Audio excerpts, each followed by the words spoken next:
Okay, imagine this. A New Year's Eve party, rural Poland, back in the 1990s. Hmm. The air is just thick with optimism. You've got homemade beef stew, cheap Chinese fireworks lighting up the night sky, Yeah. 100 guests crammed into these little farmhouses, everyone buzzing about democracy, about, prosperity coming. It really paints a picture, doesn't it? That post-Cold War hope. Exactly. A real sense of shared future, shared A excitement. collective sigh of relief, almost. But here's the kicker, and it's pretty stark. Fast forward maybe, nearly 2 decades? Yeah, about that. And the source says half the people from that exact party would now, cross the street to avoid the other half. Wow. Unwilling to even speak, just Yeah. total political estrangement. That's a huge shift from celebrating together to actively avoiding each other. And it's not just Poland. The source is clear. Yeah. This same deep divide, this chasm, it runs right through the old center-right in Hungary, Spain, France, Italy, Britain, America. So it's a pattern. A definite pattern. And what's really striking, often without the excuse you might expect, like a huge economic crash or something. Right. That's what makes it so, so concerning and complex. It's not just about people being angry because they're broke. So that's our mission for this deep dive. We want to unpack this transformation. Mm-hmm.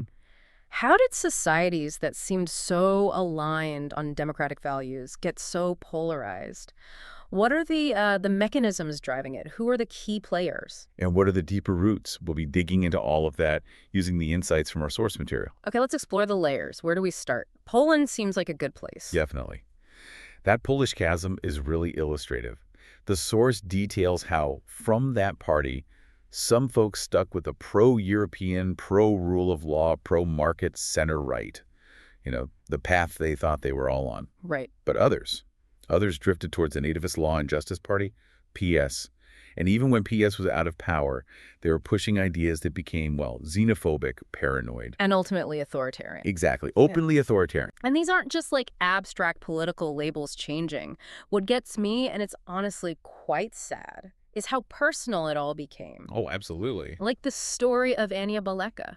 Once a close friend of the author, godmother to one of her kids even. Yeah, I remember reading that. Then she gets close to the pious leader, Kaczewski, hosting lunches, suggesting cabinet posts, the whole thing. Right. And when the author tries to reconnect, Annie just texts back, "What would we talk about?" And silence. Just cuts off contact. A friendship erased by politics. It just shows how deep this stuff runs. And it wasn't a one-off. There's that other story, the neighbor whose parents got hooked on Radio Maria. Oh, yeah. That pro-government Catholic conspiracy station. That's the one. Huge reach in Poland. And the parents just started repeating its talking points, adopting its enemies. To the point where the neighbor says, "I've lost my mother. She lives in another world." Just devastating. It really is. And the source mentions others too, right? Friends estranged from their kids over politics. Mm-hmm. Including one case, apparently someone supporting a homophobic party line despite having a gay son. Wow. How do people square that circle, that kind of personal contradiction? Does the source give any clues? It's a huge question. The source kind of hints that the pull of the group, the narrative, becomes so strong it overrides even direct personal reality. It's like belonging. And the simple answers the group offers become paramount. Simple answers. That leads us to how these narratives get built, right? The source brings up this old idea, Julian Benda's treason of the intellectuals. So 1927, yeah. La trahison de Claire. Explain that a bit. What's the core idea? Bennett was looking at intellectuals, or Claire, as he called them, thinkers, writers, artists, whose main job he felt should be seeking truth. Okay. But he saw them betraying that task. Instead of truth-seeking, they started promoting specific political causes. He talked about class passion, thinking of Soviet Marxism, or national passion, like with fascism. So intellectuals picking sides instead of sticking to objective truth. Pretty much. And the source draws a direct line to today.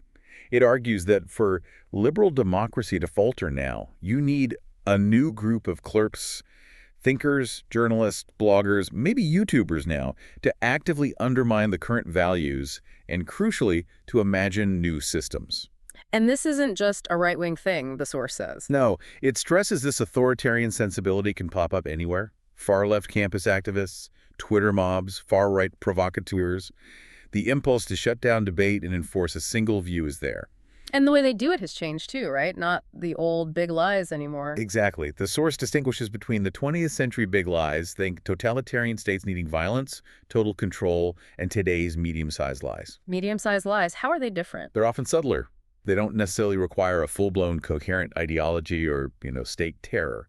They work by encouraging people to engage with alternative realities, often crafted using modern marketing, social media. Making the conspiracy theory more palatable. Or just making an alternative narrative seem plausible, even attractive. It exploits that power of simplicity we talked about. How so? Well, conspiracy theories, these medium-sized lies, they offer simple explanations for complex stuff. They make sense of randomness, of chance. And for believers, there's that satisfying feeling of having special knowledge, right? Access to the real truth. And if you become one of the people spreading these lies in, say, a one-party state? Then repetition brings power. You become a gatekeeper of this alternative reality. So there's the intellectual framework, the lies. Yeah. But what's the raw fuel? What gets people emotionally invested? The source points to some really basic human emotions. Resentment, envy, maybe a sense of personal failure. How does that work? Well, if you feel you've had bad luck, or the system's rigged against you, or you just haven't achieved what you think you deserve, then attacking the elite, wanting to pack the courts, wanting to twist the media, it can feel like a way to finally get yours, to achieve your ambitions by changing the rules. So personal grievances become political weapons. Absolutely. It helps explain, for instance, why anti-communism still has pull for some on the right who felt maybe overlooked or pushed aside after 1989 in places like Poland. It's a narrative that validates their feeling of being wronged. Okay, let's make this concrete. Let's look at Poland again under Law and Justice, PS. Once they got power, what did they actually do? They moved fast on institutions, sacked thousands, civil servants, army generals, diplomats, replaced them with party loyalists, sometimes even relatives. So politicizing the state apparatus. Totally. And they went after cultural institutions, too. The source says they wrecked places like the National Museum. The director was replaced by a party loyalist who then started taking down modern art exhibits. And the Museum of the History of Polish Jews. Its director was suspended. No real explanation given, just sidelined, control the culture, control the narrative. And then they needed enemies. Right. Always need enemies. First, they sort of tried targeting Islamic immigrants, which was tricky because, well, Poland doesn't have many. So the focus quickly shifted. Homosexuals became the new target. You had that national weekly Gazeta Polska printing LGBT free zone stickers. Stickers. Wow. Yeah. And state TV, Telewizja Polska, aired a documentary called Invasion, pushing this idea of a secret LGBT plot against Poland. And parts of the church got involved? Yep. The Krakow Archbishop gave this sermon calling homosexuals a rainbow-colored plague, and the government applauded it. It's a coordinated effort then. Absolutely. And central to that on the media front was Jay Kriski. The state TV guy. The state TV guy. He had this background in black PR, basically, political dirty tricks, spreading damaging rumors. Like the one about Donald Tusk's grandfather. Exactly. Falsely claiming he served in the Wehrmacht. Kriski reportedly said something like the ignorant peasants will buy it. Just pure cynicism. And he takes over state TV in 2015. And according to the source, just destroys it, turns it into this propaganda machine, completely unconstitutional. The source compared it to InfoWars taking over the BBC. Driven by revenge, apparently. That's what the source suggests. A deep desire to get back at political opponents. And underpinning so much of this, in Poland specifically, is the Smolensk thing. Ah, the Smolensk lie. Yeah, that's crucial. The conspiracy theory that the plane crash that killed President Lech Kaczyński in 2010 wasn't an accident, but a plot. Didn't that tragedy initially bring people together? It did, briefly, but the official investigation pointed towards pilot error, possibly pressure after a call from Jarosław Kaczyński, the late president's twin brother. Right. But Law and Justice rejected that completely. Jarosław used the tragedy, blamed Russia, blamed the previous government, and rallied his base around this sense of betrayal and suspicion. And they actually institutionalized this conspiracy theory. Unbelievably, yes. Jarosław Kaczyński broke a promise and appointed this guy, Antoni Macierewicz, who then set up a new investigation. With actual experts. Not exactly. The source calls the commission members cranks. An ethnomusicologist, a psychologist, a Russian economist, people with zero expertise in air crashes. So they just ignored the real evidence. They removed the official report, harassed actual aviation experts. They embedded this fantasy right into the government structure. What was the effect of that? The source argues it laid the moral groundwork for other lies. If you could get people to believe this, despite all evidence. Then you could get them to accept other things. Broken promises, firing generals. Exactly.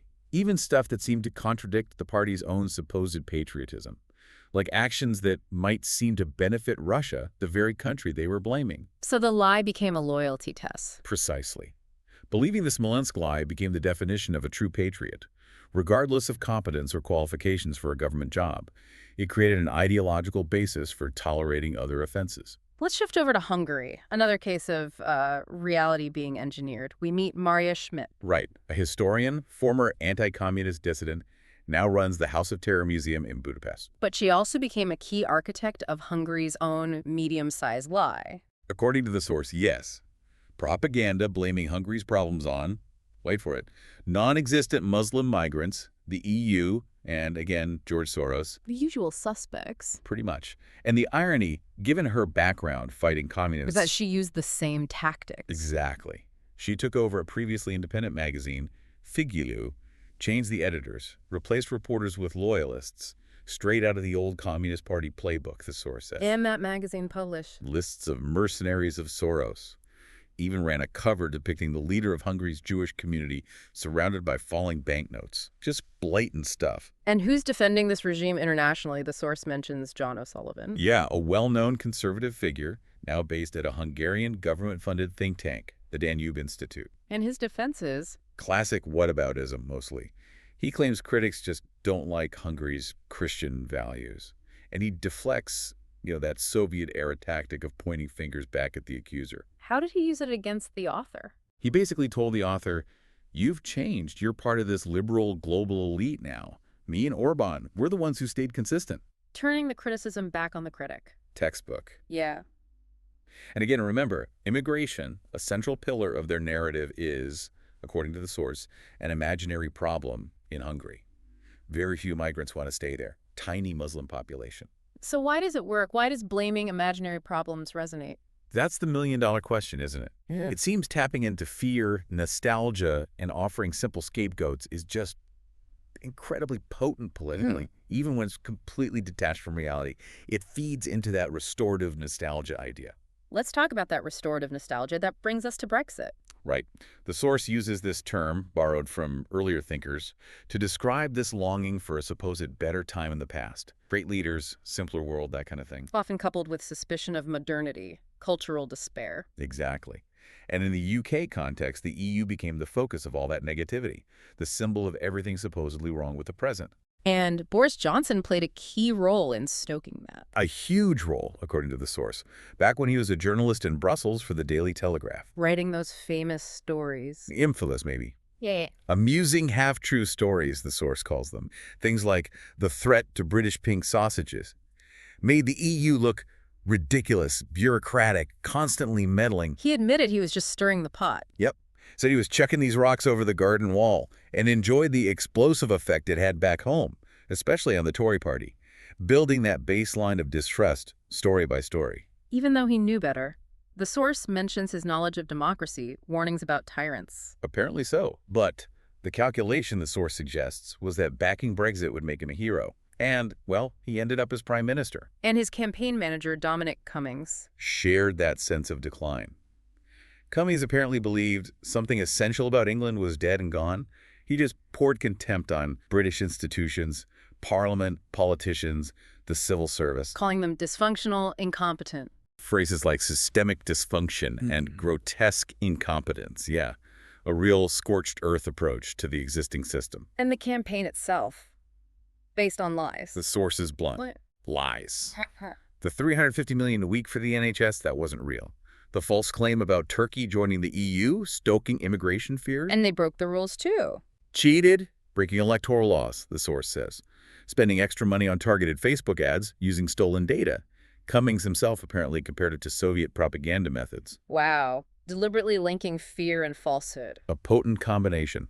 And that contempt for institutions didn't stop after the vote, when negotiating with the EU got tough. The Brexiteers doubled down. Yeah, you even had British MPs voting in the European Parliament to shield Orban's Hungary from EU sanctions. Why would they do that? The justification was about asserting national sovereignty, the right of a democratic nation to defy Brussels' interference. But it showed this growing alignment, this shared opposition to perceived supranational control. Even connecting with Hungarian government mouthpieces. Right. The source mentions The Spectator magazine sponsoring an event with a Hungarian ruling party foundation, welcoming British conservatives as allies in the same fight. These networks are real. And what was the end game for some of these Brexiteers? What did they actually want post-Brexit? Some pretty radical stuff, apparently. Talk of a bonfire of regulations, ditching the welfare state, turning Britain into Singapore-on-Thames, basically, Yeah. a low-tax haven for oligarchs. Was this discussed during the campaign? Not openly, no. But these weren't fringe ideas, according to the source. They were held by people in the establishment. And the implication was clear. If Parliament or the courts got in the way, they'd have to go. They would suffer. The institutions themselves became obstacles to the desired transformation. It's fascinating how these themes, nationalism, institutional attack, nostalgia, echo across different places. Even Spain. I thought Spain had kind of moved past its Franco era. For a long time, it seemed that way. After Franco died in '75, Spain made this transition to democracy, joined Europe, and had this sort of national truce. The main parties, center-left and center-right, generally avoided the really divisive stuff, like digging up the Civil War. Franco even stayed buried in his big monument for decades, a deliberate effort to keep the past buried, you could say. But something broke that truce. The Catalan independence movement really shook things up, especially that 2017 referendum. It was declared illegal, there was police violence. It cracked open old wounds. And Vox emerged from that. Exactly.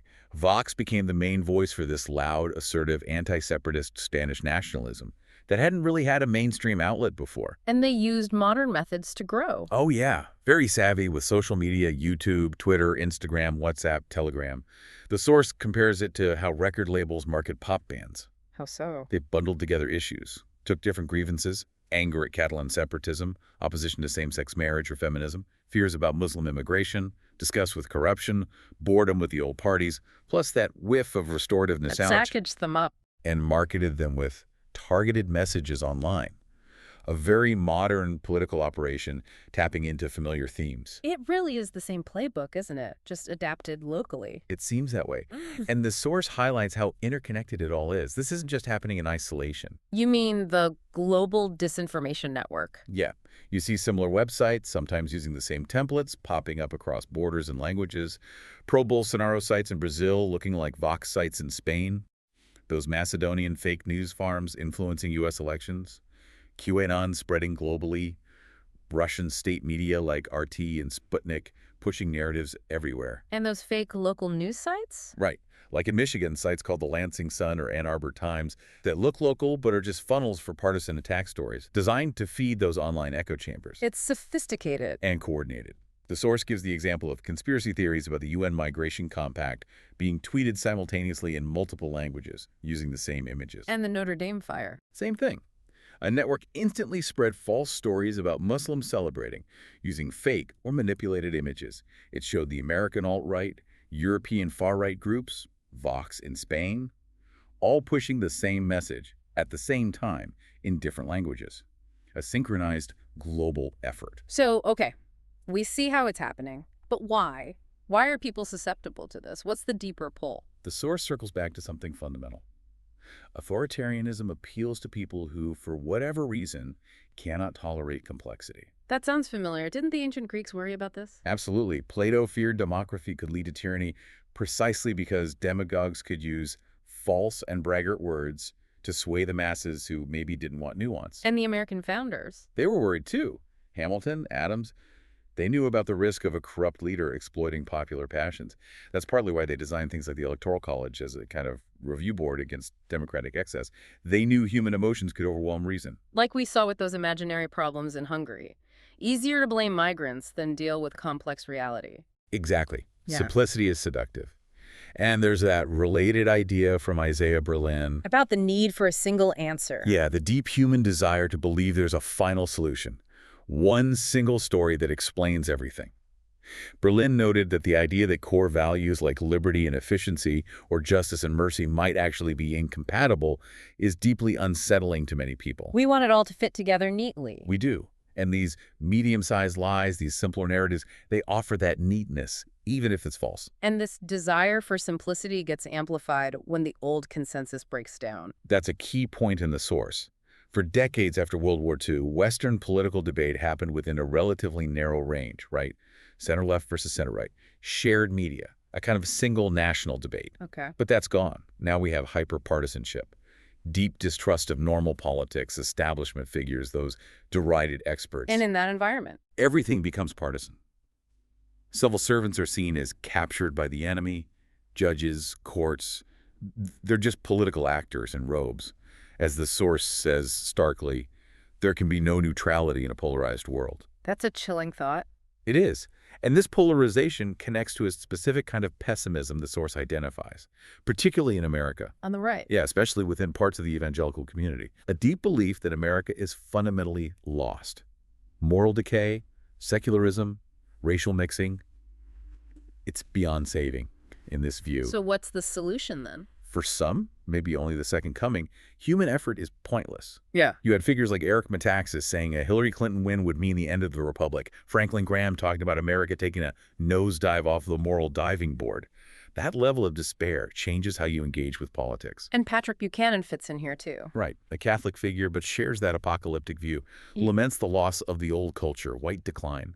He actually came to see America's role in the world as actively harmful, pernicious, if not evil. Even echoing critics from the left. Bizarrely, yeah. Saying things like 9/11 was payback for U.S. meddling, and he bought into that narrative of Russia being this godly Christian nation despite all the evidence, And then Trump comes along. and adds his own flavor. Deep, deep cynicism. The source says he has no knowledge of the American story and so cannot have any faith in it. And that admiration for Putin.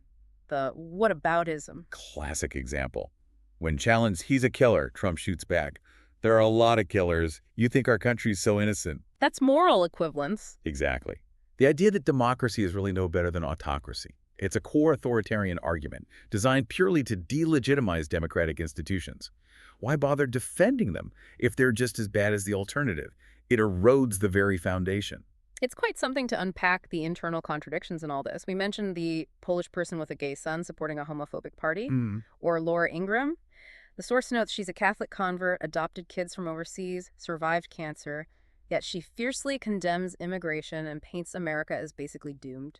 Yeah, how do you reconcile those things? Does the source offer any explanation for that kind of internal clash? It raises the fascinating possibility that maybe the contradictions fuel the extremism. How so? It mentions a Polish writer, Jacek Trzynetl, who described shouting his political beliefs essentially to convince myself, to drown out his own doubts. So the louder the rhetoric, the deeper the doubt. Possibly. Ingram's journey from Reagan-era optimism to this current apocalyptic pessimism is striking. And she promotes ideas suggesting politics is becoming total war, maybe with real violence, telling people to buy guns. It's like the internal conflict gets projected outward as extreme rhetoric. And looking around, you see these patterns repeating, history feeling circular. Definitely. The source notes the divisions in Poland felt like Weimar Germany. The language of the European far right sounds eerily like the old far left. And that comparison to Venezuela. Yeah, Moises Naim saying the new Polish leader sounded like Hugo Chávez's followers, whose regime in turn echoed old Marxist states and new nationalist ones. Or Greece, cycling through democracy, oligarchy, dictatorship, civil war. These struggles aren't new. France is another key example, right? The Dreyfus Affair. A huge historical echo. Back in the 1890s, that case split France right down the middle, exposed deep divisions about Frenchness, loyalty, truth. And the spirit of the clerks from that era. People like Charles Maurras, founder of the proto-fascist Action Française, who later backed the Vichy regime using slogans like France First. That spirit, the source argues, lives on. And figures like Marine Le Pen or Marion Maréchal. Exactly. Their nationalism versus Macron's vision of a civic republic in France. When the Gilets Jaunes protesters smashed that statue of Marianne, the symbol of the republic, in 2019. It symbolized that ongoing fight. Precisely. It reminds us these fundamental questions. What defines a nation? Who decides? Who are we? They never really get settled for good. Which brings us right up to the present and the pandemic context. Yeah, COVID-19 is a potential turning point, or maybe an accelerant. How did pandemics historically affect state power? The fear of death often leads to an expansion of state power. People become more willing to accept restrictions, even loss of freedom, in the name of safety. Like Poland closing its borders. Right. The source describes it as seemingly unplanned, causing massive chaos, but also being immensely popular. People wanted action. But the irony was, Polish hospitals got overwhelmed quickly, partly because so many doctors and nurses had already left the country, driven away by the nationalist government's rhetoric and policies over the years. a potential harbinger of what is to come, the source says. And look at Orban in Hungary. Used the pandemic to pass a law letting him rule by decree indefinitely. He could jail journalists for criticizing the government's virus response. Were those powers necessary for public health? The source argues no, not really. They were about consolidating power, shutting down debate. Anyone objecting was just smeared as being pro-virus. So, where does this leave us? The source presents two pretty stark possibilities at the end. It does. Path one is bleak. Maybe all of us, people who value rational debate, expertise, open borders, freedom of speech. Maybe we're just a historical blip, a cul-de-sac. Doomed to be swept away. Whipped away into irrelevance, yeah. Yeah. Maybe we are living through the twilight of democracy, heading towards anarchy or tyranny, with these new clerks winning. The fear of disease could morph into a fear of freedom itself. That's quite a dark thought. It is. But there's the other possibility. The glimmer of hope? Maybe. Perhaps the pandemic could actually trigger the opposite, new sense of global solidarity. Maybe we learn from this, renew and modernize our institutions. Maybe international cooperation increases. Maybe people finally learn to spot the hucksters, liars, and purveyors of disinformation. Two very different futures. So the final thought for you, listening, as you reflect on all this, the personal stories, the political shifts, the historical echoes, what resonates more with you right now? Yeah, which path feels more likely? Do you see more signs pointing towards that twilight? Or do you see things that give you hope for that new sense of global solidarity? What stands out to you in the world around you? Something to chew on long after this deep dive is finished?